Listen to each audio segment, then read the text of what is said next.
Good evening, everyone, and welcome to Bangladesh Night 2026. I hope you all are having a wonderful time. We'll be your host for the first half of the show.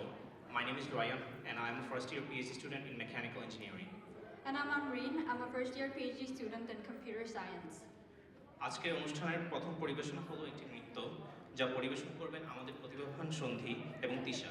নৃত্যটি পরিবেশিত হবে জনপ্রিয় বাংলা গান বন্দে মায়া লাগাইছের সাথে। Our first performance of the night is a dance presented by the talented Shonti and Tisha, set to the iconic Bangladeshi song Bonde Maya Lagaise. Let's give a round of applause for both Shonti and Tisha.